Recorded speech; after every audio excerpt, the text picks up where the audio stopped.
Senhor Luiz Carlos Prestes, a nossa primeira pergunta é a seguinte: como se formou a coluna Prestes na segunda metade da década de 20? A coluna Prestes foi resultante dos movimentos tenentistas de 22 e 24. O movimento de 22 foi um movimento político contra a candidatura Arthur Bernardes.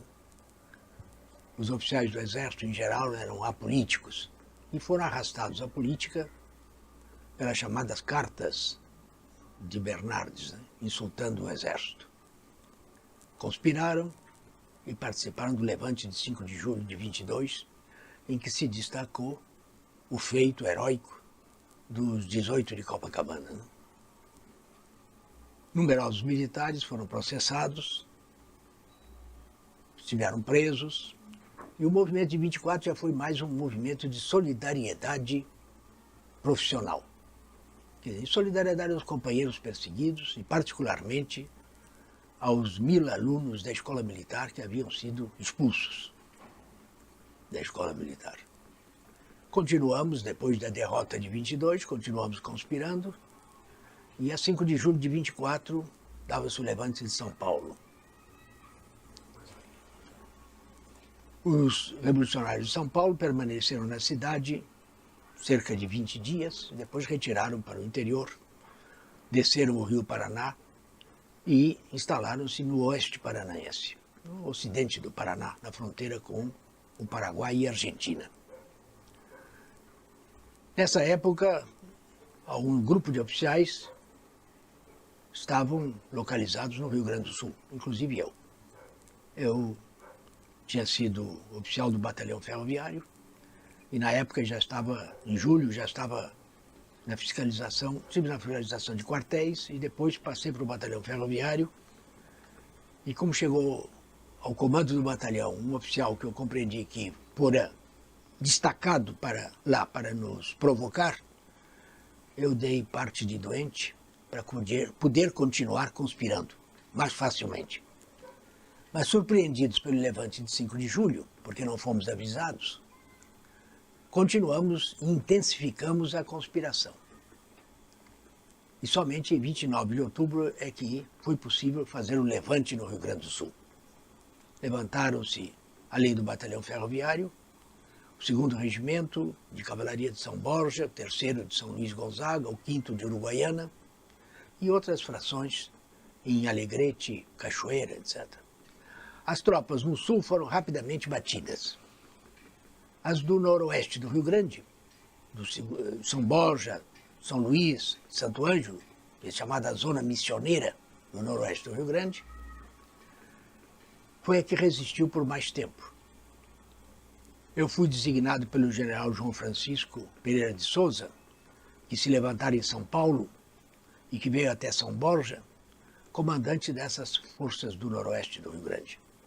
Esperávamos receber armamento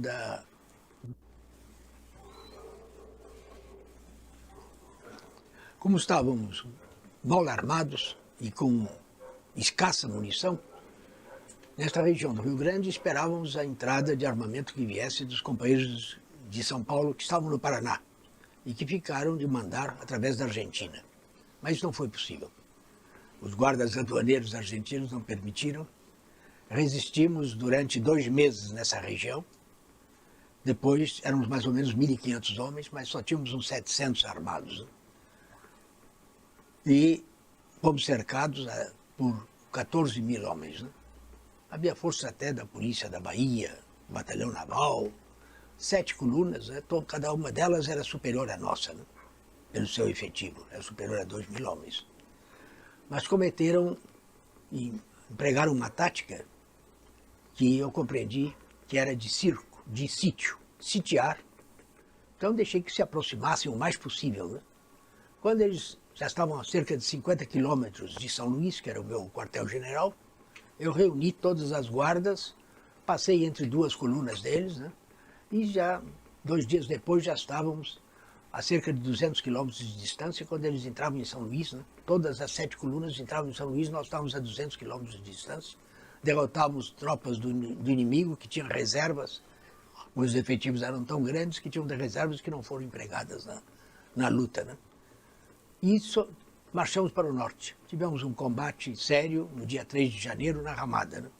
Local chamado Ramada, ainda no Rio Grande do Sul. Atravessamos o rio Uruguai, entramos em Santa Catarina, nos aproximando, portanto, de São Paulo. E conseguimos, depois travamos lutas durante um mês na fronteira de Santa Catarina com o Paraná, e finalmente, em princípios de abril, chegávamos ao Paraná e estabelecemos ligações com a coluna de São Paulo. Essa ligação permitiu a formação da coluna, né? A maioria da oficialidade, com a derrota de Catanduvas, determinando que o moral das duas colunas, a paulista e a gaúcha, eram opostos, porque a coluna de São Paulo, derrotada em Catanduvas, estava num processo de abatimento, de derrota. E para os meus soldados, que vinham comigo do Rio Grande do Sul, o momento era de entusiasmo, porque tínhamos conseguido nos ligar com os companheiros de São Paulo. Tanto que uma boa parte dessa oficialidade era de opinião que devíamos passar para a Argentina. E eu disse, não é possível, eu não posso chamar meus soldados que se sentem vitoriosos para agora passarem para a Argentina. Temos primeiro de procurar uma saída aqui mesmo, nessa zona, nessa região. Em segundo lugar, se não pudermos, vamos resistir até o possível. E só em terceira hipótese é que eu aceitava passarmos para a Argentina.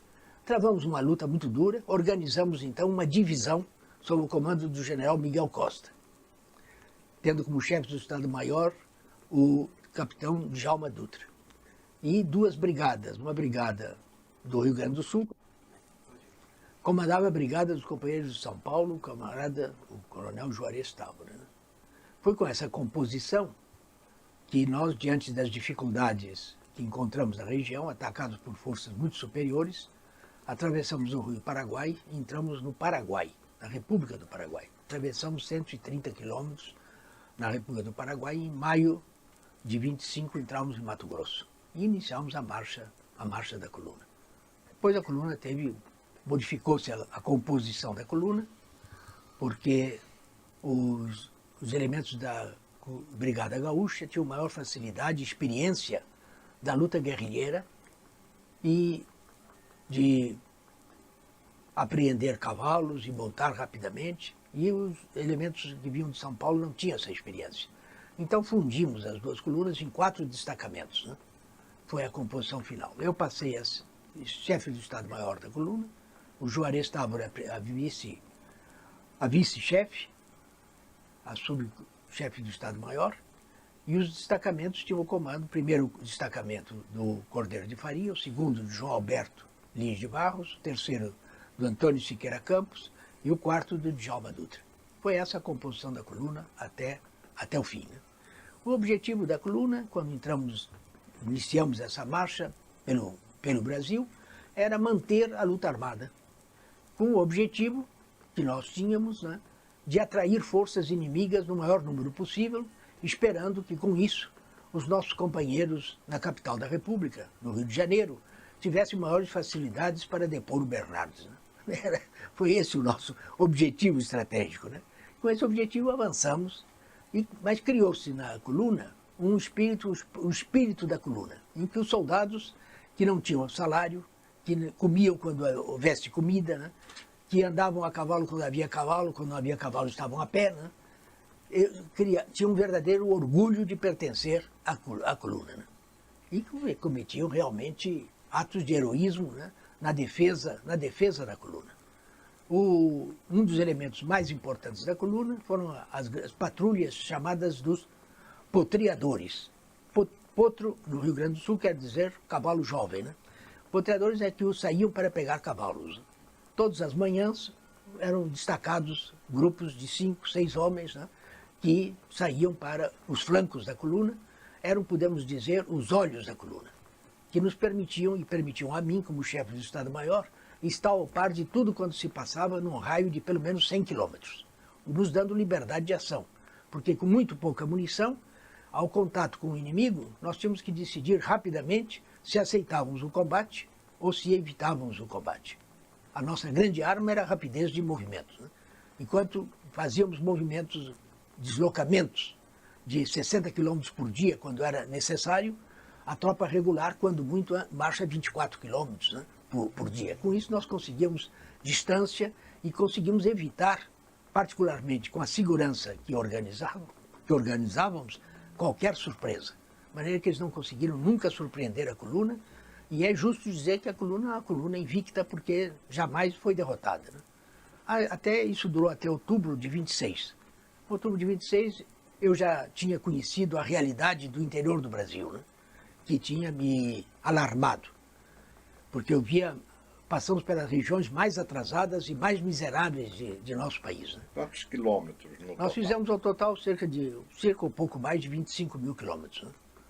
Depois de Mato Grosso, entramos em Goiás, Maranhão, Piauí, Rio Grande do Norte, Paraíba, Pernambuco, depois Bahia, viemos até o norte de Minas e voltamos depois, fomos até Mato Grosso.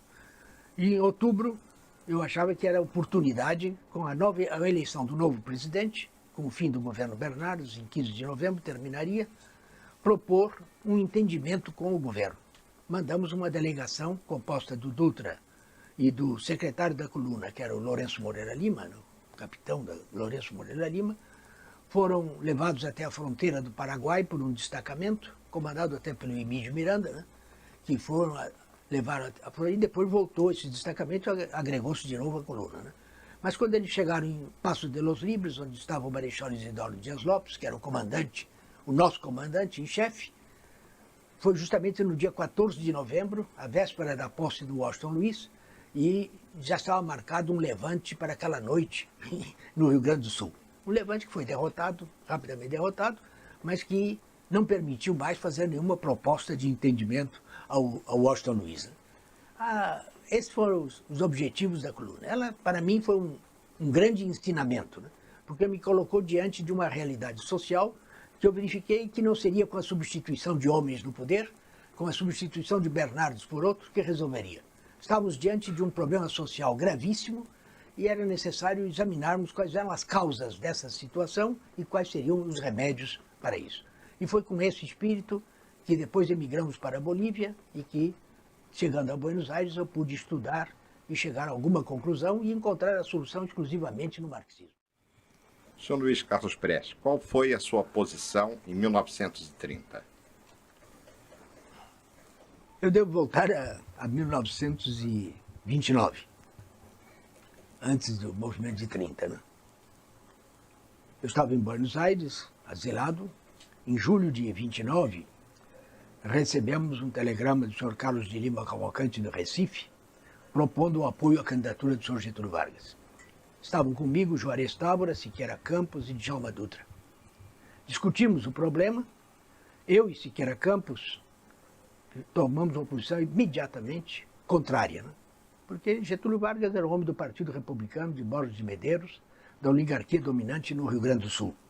A oligarquia que sempre nos perseguiu e que foi sempre contrária à luta e que não julgávamos que participar e nos unirmos com essa oligarquia seria contrário à memória de todos os nossos mortos que caíram pelo Brasil afora nessa marcha de 25 quilômetros.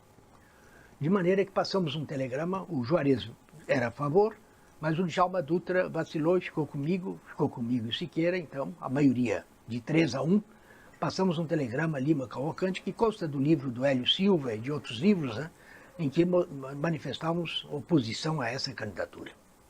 Mas, a partir de então, os tenentes, que em sua maioria desejavam era anistia, e que compreendiam que na situação econômica do país, que estava muito grave, o descontentamento popular muito grande, já no fim do governo Washington Luiz, que um movimento dirigido por um governador de estado, como o Rio Grande do Sul, com o apoio que já se vislumbrava do governo de Minas Gerais e da Paraíba, seria um movimento vitorioso. E eles desejavam era a anistia, né? Mas que pouco a pouco os tenentes foram todos passando para o lado do senhor Getúlio Vargas. E a conspiração começou no Brasil, e a pressão sobre mim era muito grande dos meus amigos, né? Todos eles pressionavam, que eu dizia, não, discordo, a minha opinião já está no telegrama enviado a Lima Cavalcante. No entanto, a pressão crescendo, eu ainda tive a ilusão de poder ganhar alguns dos meus companheiros para as posições que eu defendia, que eram posições já revolucionárias, não ainda marxistas, porque eu não era ainda um marxista, mas já me considerava um comunista, já julgava que nenhuma oligarquia no Brasil ia resolver os problemas brasileiros, que era necessário um movimento dirigido pela classe operária, com a participação da classe operária, das grandes massas trabalhadoras do campo, dos soldados, marinheiros, é que poderiam modificar a situação brasileira. A dominação imperialista, a existência do latifúndio, que prejudicavam e levavam à miséria das grandes massas em nosso país. Mas sob a pressão desses companheiros, e na ilusão de poder ganhá-los ainda, eu resolvi então ir a Porto Alegre falar com o senhor Getúlio Vargas. Não confiava nem em Getúlio, nem em Oswaldo Aranha, de maneira que cheguei de surpresa. Acompanhado de um amigo, chegamos a Porto Alegre de surpresa, quando o senhor Oswaldo Aranha, que era secretário da Segurança, soube, eu já estava lá dentro, eu já estava lá em Porto Alegre. E à meia-noite fui recebido no Palácio Piratini pelo senhor Getúlio Vargas. Infelizmente, as testemunhas desse encontro já desapareceram, que são Oswaldo Aranha e Siqueira Campos, que estavam junto comigo. E disse ao senhor Getúlio Vargas, eu estou aqui não para apoiar a sua candidatura, porque se o senhor for eleito dentro desse regime, vai fazer a mesma coisa que os outros. Não vai resolver nenhum problema. Eu estou aqui porque dizem que o senhor quer fazer uma revolução. Eu sou um revolucionário e portanto, mas eu quero dizer o que é que eu entendo por uma revolução. E nessa época eu dava os primeiros passos no caminho do comunismo, de maneira que era uma espécie de cristão novo, sectário, e expulso com muita detalhe a revolução agrária e anti-imperialista. Falei umas 2 horas expondo a revolução e o senhor Getúlio Vargas ouviu pacientemente o que eu disse. Depois dessa frase, o senhor Getúlio Vargas prometeu permitir a conspiração no Rio Grande do Sul, facilitar a todos aqueles que quisessem conspirar pelo Brasil afora, e que mandaria recursos a Buenos Aires, porque eu reclamava armamento para que eu pudesse efetivamente comprar e colocar no ponto do Brasil que eu entendesse. Eu queria inteira independência. Prometeu tudo isso, mas nada disso foi cumprido. Não Apenas um corte. Qual foi a frase que Getúlio Vargas lhe disse? Eu já disse. Não, parece que... Já. Depois que eu fiz a exposição sobre o que eu entendia por revolução, o senhor Getúlio Vargas disse, o senhor tem a eloquência da convicção. E prometeu ceder, entregar tudo aquilo que eu exigisse. E eu exigia muito, que era não só facilitar a conspiração no Brasil, mas também enviar recursos para que em Buenos Aires pudesse adquirir armamento para colocar no Brasil, nos lugares que me fossem mais convenientes e que eu julgasse mais convenientes. Isso tudo foi prometido, mas nada disso foi cumprido. Em fim de janeiro de 1930, diante dessa falta de cumprimento do Sr. Getúlio Vargas, eu voltei a Porto Alegre e conversei com ele novamente. As justificativas foram as mais amplas, não havia recursos, somente agora é que o senhor Antônio Carlos daria alguma ajuda, etc. E fez novamente as mesmas promessas. E já no fim, quando me despedia, me perguntou o senhor Getúlio Vargas, isso é necessário expor, porque explica bem a contradição entre a minha posição e a dele. Ele me perguntou se eu tinha lido a sua plataforma do Castelo. Plataforma que ele tinha lido no dia 2 de janeiro, na Esplanada do Castelo, no Rio de Janeiro. Eu disse, li a sua plataforma. Mas então, agora que o senhor leu a minha plataforma, o senhor poderia apoiar a minha candidatura. Eu voltei para ele, mas, presidente, eu lamento que tenhamos conversado 2 horas e eu não me tenha feito entender. A sua candidatura absolutamente não me interessa, nem eu vou apoiar a sua candidatura. Então, desculpa. Por que ele fez essa pergunta? Porque na plataforma do Castelo, ele, sobre a reforma agrária, incluiu, cortando partes a tesoura, expressões minhas de numerosas entrevistas que eu dei sobre reforma agrária, constavam ipsis literis da plataforma dele. Ele pensava que com isso poderia me atrair para apoiar a candidatura, quando eu jamais apoiei a sua candidatura. Mas nesse interim já os tenentes todos se passavam para o lado do getulismo e da aliança liberal que surgiu nessa época. Eu vou dar um episódio. Em novembro de 29 ainda, o Maurício Lacerda, que era vereador na Câmara Municipal aqui do Rio de Janeiro, né? Junto com Otávio Brandão e Minervino de Oliveira, 2 representantes comunistas nessa Câmara, né? Que dizia, por espontânea vontade dele, que era soldado de Prestes, né? Mas apoiava a candidatura a Getúlio. Quer dizer, esse problema do Maurício Lacerda, instigado assim por Otávio Brandão, um determinado dia, antes do encerramento da Assembleia de Vereadores, Maurício disse que apoiava a candidatura de Getúlio por minha ordem.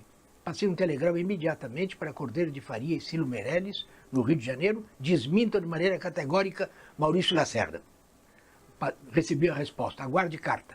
A carta era toda para justificar Maurício. Quer dizer, os tenentes já estavam todos do lado de lá, contra mim eu era um general sem soldados. Já era o chefe militar sem soldados. De maneira que, nessas condições, eu, em abril de 30, chamei a Buenos Aires os principais companheiros que puderam vir, só o Juarez não pôde vir, o Juarez estava, né?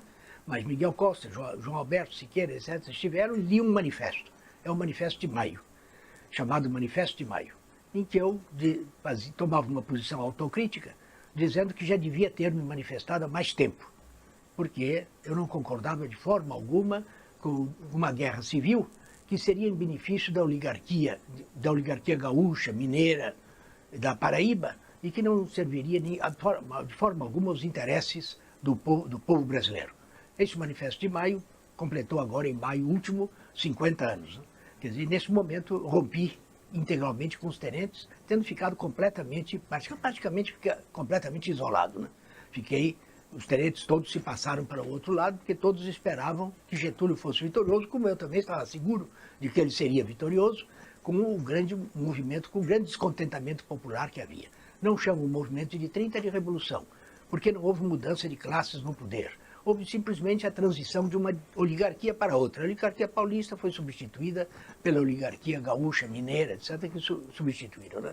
A própria dominação imperialista, né? O senhor Getúlio Vargas teve que conciliar com os generais que fizeram o golpe de 24 de outubro, de maneira a colocar no Ministério da Fazenda, no seu primeiro ministério, o senhor José Maria Whittaker, que era um agente do imperialismo inglês. Somente um ano depois, já consolidado, é que ele pôde substituir o senhor Whittaker pelo senhor Aranha no Ministério da Fazenda, fazendo uma política do café que prejudicava os interesses dos fazendeiros do café, que finalmente foram ao levante de 32, em nome da defesa da Constituição, mas era na defesa dos interesses dos fazendeiros de café.